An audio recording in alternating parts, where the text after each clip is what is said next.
Hi friends, কেমন আছো তোমরা সবাই? আশা করছি তোমরা সবাই ভালো আছো। আমার মুখটা পুরোপুরি ইগনোর করো, কিন্তু কীরকম যেন একটা লাগছে মুখটা। যাকে এদিকে আমাদের ছাদ পুরো ভর্তি, দেখতেই পাচ্ছ সব কাচাকুচি হয়েছে। আজকেই সকাল থেকে প্রচণ্ড হারে বৃষ্টি, আকাশের সাথে আমাদের মনে শত্রুতা হয়ে গেছে।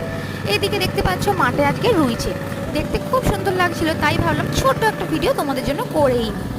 এদিকে তারপর নিচে এসে টিফিনে একটু পেট পুজো করে নিয়েছিলাম, হলো পেটাই পরোটার ঘুগনি। আজ তো রবিবার, বাইরের খাবার খেতে তো হবেই, তাই না?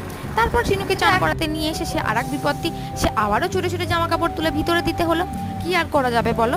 তারপর দুপুরবেলা দিদিভাই বানিয়েছিল চিকেন ডাক বাংলো, যেটা খেতে হয়েছিল অপূর্ব, অসাধারণ, কিছু বলার নেই, জাস্ট ওয়াও। যাকে তারপর দুপুরবেলা খাওয়া সেরে একটু ফেসবুক লাইভে এসেছিলাম, যেটা আমি রোজই আসি। তারপরে আর একটু শিনু যেহেতু আজ ঘুমোয়নি, আমারও ঘুম হয়নি।